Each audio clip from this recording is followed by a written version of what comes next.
What's an NSFW fact about history that we don't get to hear too often? There is a legal penis size in Iceland. It's an old law from the Middle Ages after a woman was married off to a man and on her wedding night was so disappointed with how small his penis was that she took him back to the church to have an annulment. Because of her, a law was made that a man must be at least 3 inches while hard to marry. There is a wonderful documentary called The Final Member in which this is an actual problem. There is a carving on the side of the belfry in Ghent that depicts a man suckling the breast of a woman. The story is that the man was condemned to die unless he could prove his innocence by surviving imprisonment without food for 40 days. He could have visitors during his imprisonment, but they of course were checked for food. His daughter visited him every day. She was a wet nurse. He was let go after 40 days having survived. Roman troops were provided cow intestines condoms. In ancient Egypt, soldiers proved their battle prowess by presenting the severed penises of their slaughtered enemies. Traditionally, severed hands were presented. But in 1182 BC, Libyans and other allies invaded Egypt and were defeated by the army of Ramesses III. And Ramesses suspected that some soldiers were claiming extra credit by presenting the hands of women as well as the male soldiers. So he demanded penises instead. His victory inscriptions mention 535 foreskins and hands, and has images of the piles of the body parts at the Medinet Habu mortuary temple. We won the battle. DCKS, or it didn't happen. Shi Pei-pu was a Chinese opera singer turned spy active during the 1960s. He pretended to be a woman for 20 years to seduce a French embassy employee and obtain classified documents. His charade went so far as to fake a pregnancy and purchase a child and pretend it was theirs. He managed to fool everyone, including his lover, for over 2 decades before finally being exposed to the world. Edit. The rest of the story. Apparently, it caused a massive uproar in French media. Like, how could this possibly happen? The diplomat, Buchanan, tried to slit his own throat, but failed. Both were tried, found guilty and imprisoned for espionage. But they were soon released because the leaked documents were not all that important. Shi Pei-pu returned to being an opera singer in Paris, enjoying his notoriety to gain fame, before dying in 2009 at the age of 70. Buchanan is reportedly still alive in a nursing home in Brittany, and their son is living in Paris with his family. Back during the age of sail, sailors would go months and months without any women or any privacy. When they'd get to port, hundreds of prostitutes would take boats out to the ships to greet the sailors, who would almost all have sex with at least one. This included the ship's boys. Like I said, there was no privacy at all. The crew would share one huge room. Dozens or hundreds of men sleeping in hammocks slung 28 apart. So the ensuing copulation took place in the wide open. Hundreds of people having sex all over the ship in plain sight. This wasn't a rare thing. It was almost universal. Though some more religious captains wouldn't let the prostitutes on board. STDs were therefore incredibly common. Side point. British sailors got a full ration of rum equal to 8 shots every day. If they were not long out of port, they got a full gallon of beer daily. When people complain about moral decay of society, it really just means to me that they don't know about history. Society is quite chaste today compared to much of the past. All the documentaries you see about hieroglyphs in ancient Egypt neatly avoid showing you the fertility rites where the pharaoh's phallus is inseminating the land. Edit. This is my most upvoted comment on Reddit ever, and the stack of awards was totally unexpected. It's not that they have any material value. It does show a measure of appreciation, and I am humbled by your kindness. Thank you very much, all you wonderful people. Oh, circumflexia cute. Edit. The DLDO was created almost 1,500 years before the wheel. Priorities. Pope John XI was interesting.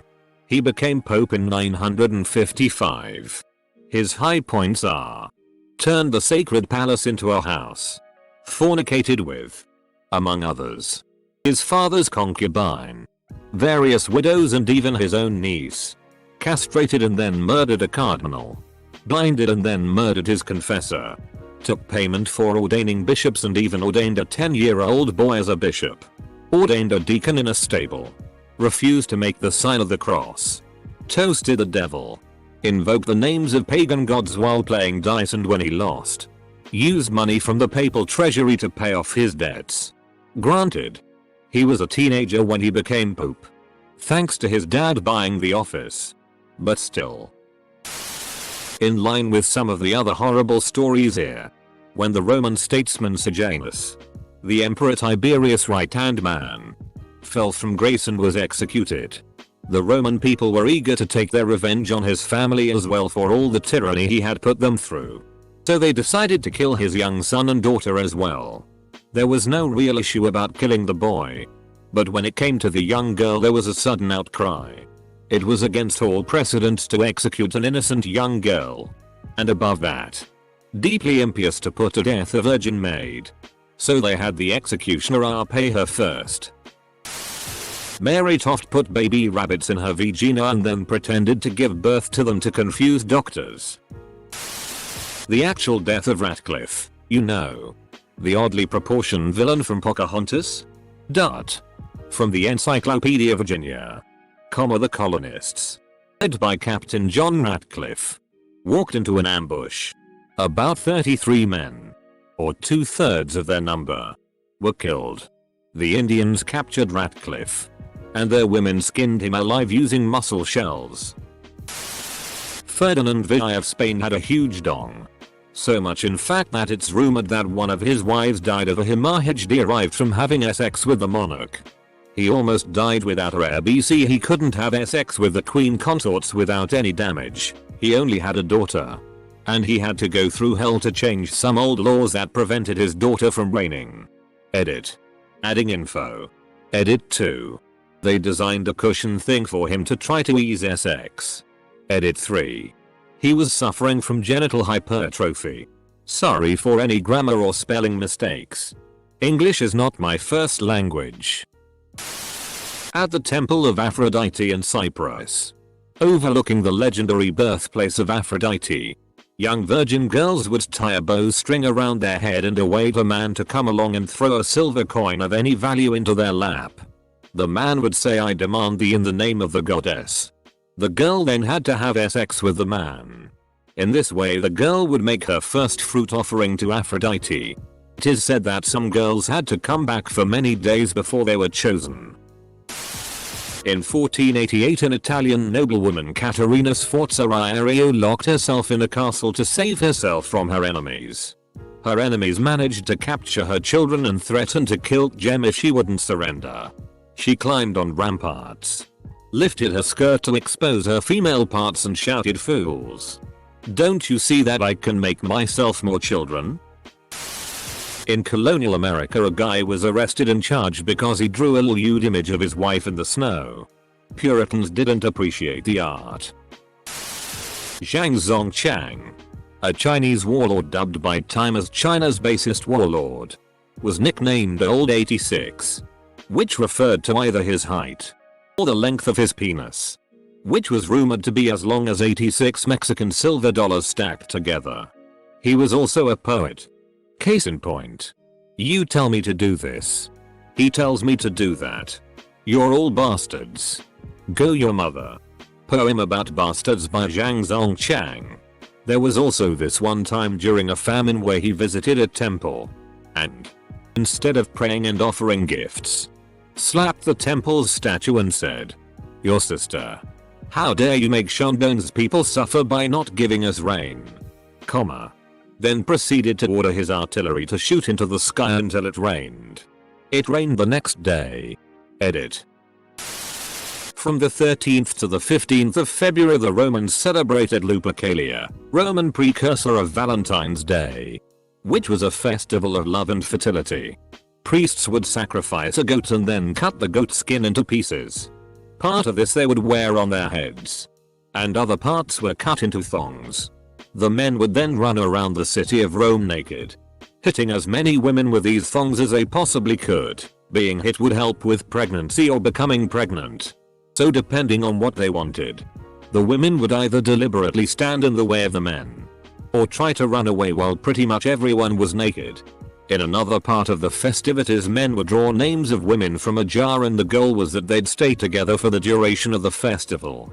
This would often result in a lot of, intercourse.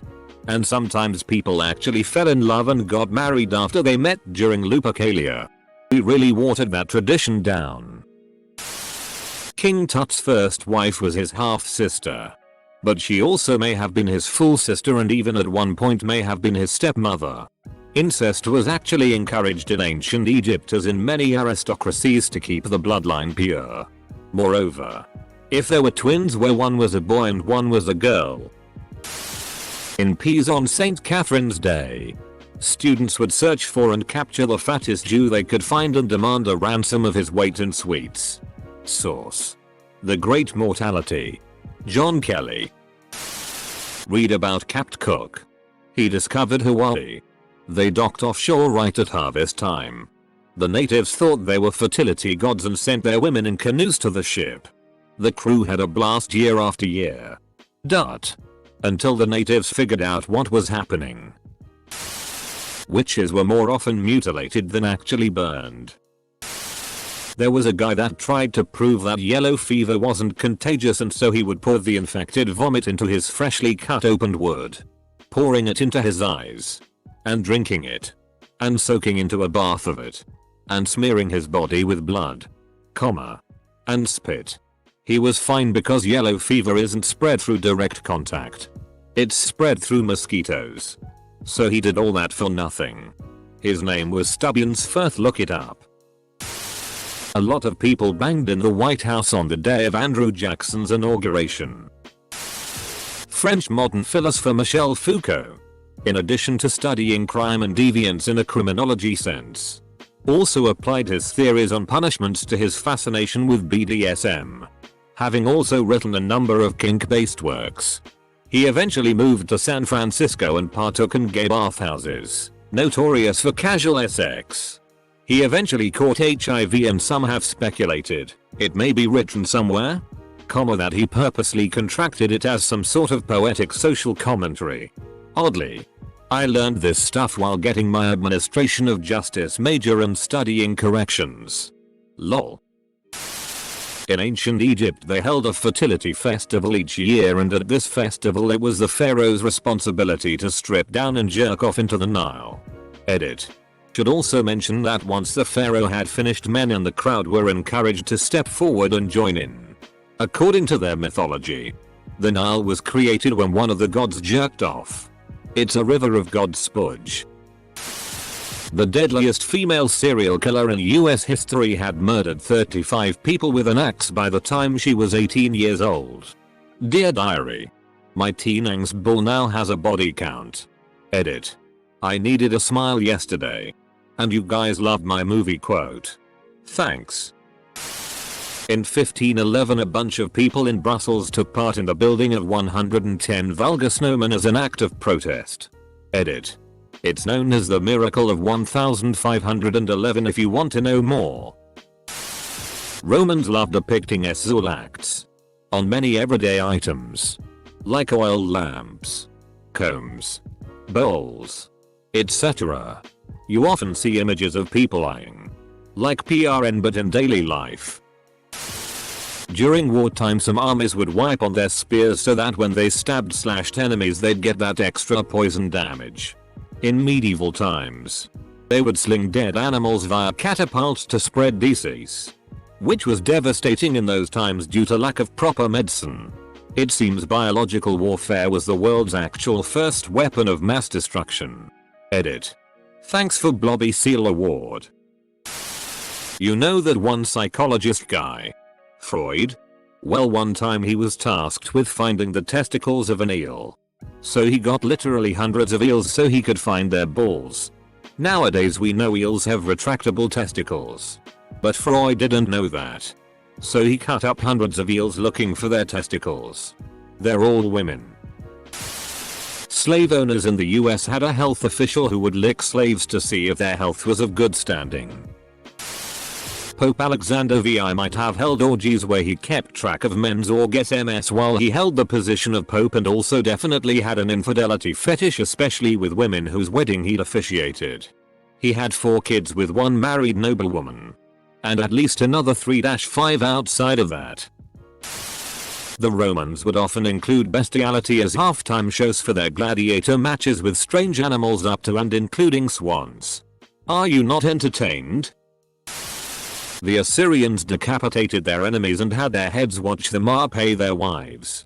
Edit. 1984. During the Iraq-Iran War, Iraqi forces had laid hundreds of exposed electrical wires in the Maynoon marshes which they knew the Iranians had to cross. Those wires were all snaked together and connected to large electrical generators. When Iran attempted to cross the marsh with boats, Iraq used just enough concentrated artillery to force the Iran soldiers out of the boats and walk through the marshland. As soon as that happened, the Iraqis fired up their generators and electrocuted thousands of Iranian soldiers in an instant. That's not the worst part. The Iraqis then sent in a road building detail and collected all of the Iranian dead and stacked the bodies like cordwood, 5 corpses high and 5 across, covering them with lime and then a bunch of sand. They used the Iranian dead to build a road for their trucks to cross the marshlands. The sheer hatred, madness and precision needed to pull this operation off, as well as carry it through, is just horrific to think about. When Catherine Howard, the 5th wife of Henry VI, was taken from Zion Abbey to the Tower of London to prepare for her execution, she sailed in a barge down the River Thames. She passed under London Bridge, where the severed heads of her alleged lovers Thomas Culpeper and Francis Derham were waiting for her, displayed on spikes, rotting and picked at by birds. Henry VI was spite-made man. May have already been said. There are thousands of comments. But Pope Alexander VI threw a party that is referred to today as the Joust of S. He had a large number of women attend a banquet he was throwing, get naked, and would scramble to pick up chestnuts that the Pope and other people at the party threw at them. This party was followed by Alexander holding a contest to see who could sleep with the most women by the end of the night. During the whole thing his kids were also present. Alexander also liked watching his horses breed and would arrange for upwards of 100 horses put outside his palace so he could watch them for hours. Edit. I'm aware that Salmonella made a video with this guy in it. He did not invent Alexander VI. I knew about him from AC2 and investigated further. It was believed Edward II of England was murdered by a red-hot poker up his ass. Ways popes have died. Pope John VI was bludgeoned to death by the husband of his mistress when he caught them in flagrante delicto. John VI met his end, so to speak, when a cuckolded husband rammed a poker up his bottom. Pope Leo VI suffered a fatal heart attack during sex with a page boy. This thread is half fun silly things and half horrible atrocities. What a freaking rollercoaster, man. I've read so much about Lyndon B. Johnson's cock on Reddit, it's unreal. The author of Frankenstein lost her virginity on top of her mum's grave. It was a graveyard smash. Mary Shelley. Victor Hugo, the guy who wrote, among other things, Les Miserables and The Hunchback of Notre Dame, was a sex addict. He claimed he and his wife had sex 9 times on their wedding night. When she got bored with this, and I don't blame her for that, it just all sounds way too much. He proceeded to go and bang everyone and everything that caught his eye. When he died, the brothels in Paris were closed down for the day so all the prostitutes could go and pay their respects to him. Fittingly, Paris apparently experienced a mini baby boom 9 months after his funeral, which 2 million people attended. Benjamin Franklin had a fart fetish. Benjamin Franklin was also a emphatic fan of having sex with older women and would write letters to others recommending it. He said they had experience and enthusiasm. Edit. Catherine the Great had a lot of phallic furniture. Edit. A French president died from a blowjob. Edit. Well, he had a heart attack while getting a blowjob. but the way I said it first sounded more funny in my head. Quite literally got his soul sucked out of him. The can-can dance was considered very scandalous and obscene because it required high kicks, and women of that time wore pantalettes which had an open crotch. According to records, King Gejung of the Shilla Kingdom had an 18-inch dick. I think the focus should be that they wrote it down as such. Not that he actually had one. That hurt my cervix even reading it. Flicks foray. The French president in 1899 died in Ellis while being with a prostitute. Georgios Karaskakis, Greek general during the Greek War of Independence, was at one point arrested by the Ottomans and asked to surrender. Karaskakis was known for swearing a lot. His response was, "Sparta is a treasure trove for this kind of thing." Sparta's marriage rituals involved the kidnapping of a girl, then dressing them in men's clothing and shaving their heads so they looked like a man before having sex with them. In the 50s, the KGB tried to blackmail the Indonesian president by getting him to come to Moscow, where a bunch of girls got him to have sex with them. When the KGB showed him the video, he asked for extra copies, saying the Indonesian people would be proud. Edit. This is the first comment I've ever made to get 5k karma. I really thought I might have been too late, but it really blew up. Thank you all so much for the karma and awards. Kind strangers. Edgar Allan Poe married his 13-year-old cousin when he was 27. In the 19th century, women were prescribed cocaine tampons to relieve pain from menstrual cramps. It is speculated that the crotches part of the armor, codpiece, was enlarged. Not to make the knights and kings' junk look bigger, but to alleviate the pain caused by syphilis when their genitals made contact with the metal pieces. Syphilis. It's quite interesting how prevalent syphilis was. Blackbeard and his crew of pirates had a special horn that they used to insert into their urethra. This was then used to flush in mercury, which was believed to be the cure for syphilis. In the 1880s and 1890s, the French Dr. Brown-Sequard claimed to have successfully treated a number of diseases, including neurological complications of syphilis, by injecting testicle juice under the skin. Not NSFW but James Buchanan, US President, never cohabitated with his wife, and after his death several love letters were found that he had written to his assumed lifelong male partner. Frank Sinatra used to be best friends with a guy named John Farrow, and they used to pick up women together, but John has one rule for Frank, and it's that his daughter is off limits, which Frank agrees to. Well, Frank falls in love and marries Ava Gardner, and old sneaky John ends up putting the moves on her, so what does Frank do to get him back? He ends up buying and marrying John's daughter Mia. Gandhi sleeping naked with young girls in ashram to test his celibacy. How about the fact that Pocahontas was like 9? Or that Christopher Columbus sold 9-14-year-old girls as sex slaves? Bonk, go to horny jail. The fact that Christopher Columbus committed a mass genocide of the actual people living in America, which he supposedly discovered. Him and his men gang up, had all the women and killed the children just so that the whole world can remember him as the great Columbus, and the Americans celebrate Columbus Day in his honor. During the RPA of Nanking, there were accounts of Japanese troops forcing families to commit incestuous acts.